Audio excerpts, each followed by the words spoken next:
करूया चालू।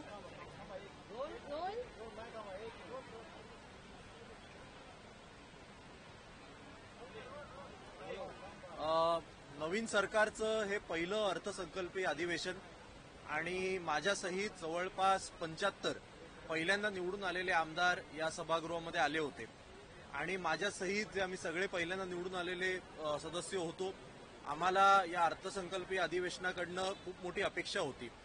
आम्ही जरी विरोधात असलो तरी अशी एक अपेक्षा होती की राज्यावर जे 9 लाख कोटींचं कर्ज आहे, या अर्थसंकल्पीय जे काय आपण सादर केलं त्यामध्ये 45,000 कोटींची तूट आहे, त्यावर जास्तीत जास्त चर्चा होईल।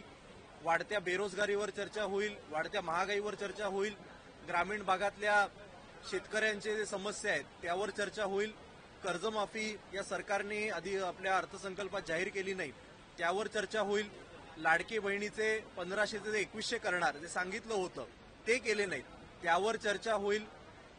पण अशा किंवा युवकांशी संबंधित असलेलं नवीन शैक्षणिक धोरण असेल, इंडस्ट्रियल पॉलिसी असेल, नवीन आम्हाला अपेक्षित होतं गृहनिर्माण धोरण जाहीर होईल।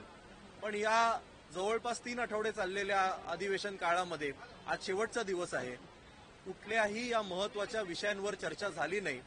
आणि वाईट या गोष्टीचं वाटतं की वारंवार 13 कोटी जनतेशी काडी मात्र संबंध नसलेले औरंगजेबाची कबर, मटण हलाल खायचं की झटका खायचं, कुणाल कामरा असे वेगवेगळे निरर्थक विषय घेऊन सभागृह बंद पाडण्याचा प्रयत्न हा सत्ताधाऱ्यांकडनं करण्यात आला। आणि म्हणून माझी आपल्याद्वारे सभागृहात तर आम्ही जितक्या वेळी बोलण्याचा प्रयत्न करतो आम्हाला बोलू दिलं जात नाही, म्हणून आपल्याद्वारे माझी सत्ताधाऱ्यांना आज शेवटचा दिवस आहे एवढीच अपेक्षा मी व्यक्त करतो की गेले 3 आठवडे तुम्ही कोट्यावधी आपला जो करदात्यांचा पैसा या निरर्थक विषयांवर चर्चा करून वाया घालवलेला आहे। पुढच्या येणाऱ्या पावसाळी अधिवेशनावर मध्ये तरी किमान जनतेशी निगडीत मूलभूत जे विषय आहेत त्यावर आपण चर्चा कराल अशी आम्हाला अपेक्षा आहे। सर, विरोधी पक्ष नेते पदाचा चेहरा अजूनही दिलेला नाही सरकारने, यापुढे देखील ते देतील असं वाटतं? नाही, या गोष्टीला काही अर्थ नाहीये, कारण आम्ही सगळे विरोधी पक्षांच्या आमदारांनी एकत्रित सचिवांची भेट घेतली होती आणि त्यांनी आम्हाला सांगितलेलं आहे की काही मिनिमम कोटा असं विरोधी पक्षाला नाहीये आणि त्यामुळे एकदा तिन्ही पक्षांनी जर एक नाव दिलं असेल भास्कर जाधव साहेबांचं तर खरं तर ही प्रथा आहे। आम्हाला अपेक्षा होती की आज जसं विधानसभेचे उपाध्यक्ष निवडले गेले तसेच एकमताने विरोधी पक्ष नेत्याची सुद्धा जर त्यांनी घोषणा केली असती तर चांगलं झालं असतं। खरं तर एवढं मोठं 5वी बहुमत मिळून सुद्धा यांच्या मनामध्ये एवढी सुद्धा जागा नाही का की विरोधी पक्षाला एक विरोधी पक्ष नेता द्यावा, म्हणजे एका बाजूला म्हणायचं की आता विरोधी पक्ष उरला नाही। आणि याच अधिवेशनाच्या सुरुवातीला पहिल्या भाषणामध्ये स्वतः मुख्यमंत्री महोदयांनी सांगितलेलं की मी विरोधी पक्षासोबत संवाद ठेवणार। मग जर संवाद ठेवायचा असेल तर विरोधी पक्ष नेमणं गरजेचं आहे हे मला वाटतं, पण ते दिसत नाहीये तसं होताना।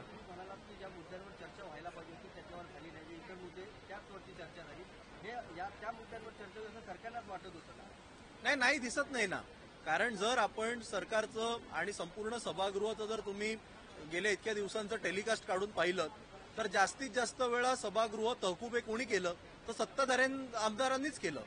जे अतृप्त आमदार आहेत, ज्यांना वाटत होतं की यावेळी मंत्र्यांचा कोट घालता येईल, त्यांना कोट घालता आला नाही आणि म्हणून चीप पब्लिसिटी मिळावी म्हणून अशा कुठल्या तरी विषयांना हात घालायचे, कुठल्या धर्माचा विषय काढायचा, कुठल्या जातीचा विषय काढायचा, कुठलं मटण खायचा तो विषय काढायचा, काय त्या कुणाल कामरावरच बोलायचं, या अशा सगळ्या निरर्थक विषयाच्या माध्यमातून बाबा मीडिया सुद्धा आपल्याला प्रसिद्धी देते आणि आपण कुठेतरी चर्चेत राहतो। आपले जे वरिष्ठ नेते आहेत त्यांना आनंद मिळतो की बाबा ह्यांनी काहीतरी नवीन मुद्दा काढला। या अशा सगळ्या गोष्टींसाठी सभागृह नसतं, या गोष्टींसाठी अधिवेशन नसतं।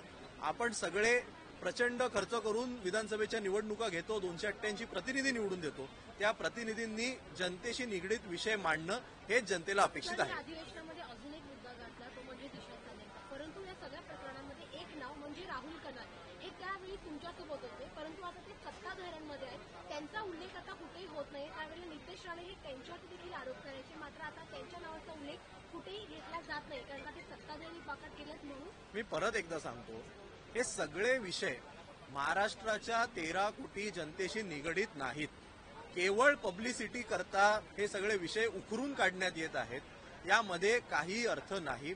आपण सामान्यांना विचारा, आज मुंबईकर नागरिकांना विचारा, त्याला ट्रॅफिकचा त्रास आहे, त्याला वायू प्रदूषणाचा त्रास आहे, त्याला रस्त्यांवरच्या खड्ड्यांचा त्रास आहे, त्याच्या मुलीला तिकडे चांगली नोकरी मिळत नाही, महागाई एवढी वाढलेली आहे, त्यावर ते कुठेतरी बोललं पाहिजे. त्याला पाहिजे त्याचं हक्काचं घर, हे रिडेव्हलपमेंटमुळे फसलं गेलेलं आहे. हे विषय त्यांच्या मनामध्ये आहेत, त्यांच्या डोक्यामध्ये हे कुठलेही विषय नाहीत आणि हेच सत्ताधाऱ्यांना कळू नये हे मला वाटतं अतिशय दुर्दैवी आहे. भाजपकडून सौगात ते मोदी असा कार्यक्रम राबवला जातो, त्या मुसलमानांना मदत केली जाते, पण इतर जाऊ पक्ष तुम्ही जेव्हा असं मुसलमानासंदर्भात काही कार्यक्रम करता तुमच्यावर आरोप केले जाते. नाही, आम्ही आजच सकाळी बघितलं की भाजपकडनं सौगात ए मोदी हा कार्यक्रम ईद निमित्त देशातील मुस्लिम बांधवांना आता जवळ करण्याकरता करण्यात येतोय.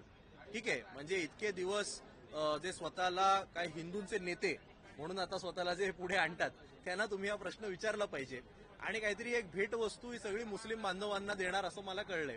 तर आता रामनवमी पण येते, हनुमान जयंती येते, तेव्हा हिंदूंना काय काय देणार हे सुद्धा आपण विचारलं पाहिजे. मुझे मराठी नहीं आती तो क्या हुआ असं वाक्य ऐकण्यात आलेलं आहे. अंधेरीच्या डीमार्टमध्ये एका कामगाराने म्हटलेलं आहे, मराठी मुझे नहीं आती तो क्या हुआ. नाही, असं कोण बोलत असेल तर त्यांना त्याच ठिकाणी जो काही धडा आहे तो शिकवला गेला पाहिजे आणि मुंबईची भाषा ही मराठी, महाराष्ट्राची भाषा ही मराठी, यामध्ये कुठलाही वाद नको. संविधानावर चर्चा होती आता जयंत पाटलांना थांबवण्यात आलं, त्याच्यानंतर मग आता विरोधकांकडून एकंदरीत सभागृह थांबवण्यात आलेलं आहे, बाहेर बायकॉट करण्याचं म्हटलं, मुख्यमंत्र्यांनी मदत केलेली आहे. काय नाही, हे वारंवार होत आहे ना, वारंवार तुम्ही संपूर्ण सभागृहामध्ये ज्या काही लक्षवेधी लावण्यात आल्या त्या लक्षवेधींमध्ये विरोधकांच्या लक्षवेधी या 10% सुद्धा नव्हत्या.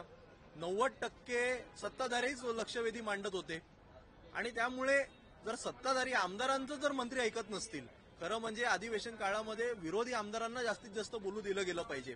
कारण सत्ताधारी आमदार तर कधीही मंत्रालयात जाऊन आणि त्यांच्याच पक्षाचे मंत्री असतात, त्यांना भेटू शकतात. अरे त्यांचीच जर ही परिस्थिती असेल तर मग विरोधी आमदारांचं काय? आमच्या किती टक्के लक्षवेधी लागल्या ह्याचा एकदा कोणीतरी रेकॉर्ड काढला पाहिजे. आम्हाला बोलू दिलं जात नाही, आम्ही हात वरती केला तर आम्हाला पाहिजे तेवढी संधी मिळत नाही आणि त्यामुळे विरोधी पक्षात नेमत नसतील तर जयंत पाटील साहेबांसारख्या ज्येष्ठ सदस्यांना थांबवणं मला वाटतं हे आता रोजच झालेलं आहे. स्वतंत्र मराठी सेन्सर बोर्ड असावा अशा प्रकारची मागणी जी आहे ती मनसेकडनं येताना दिसते. एकूण मला त्या विषयाची पूर्ण माहिती नाही, मी माहिती घेऊन बोलतो. थँक्यू. वरुणजी प्रश्न आहे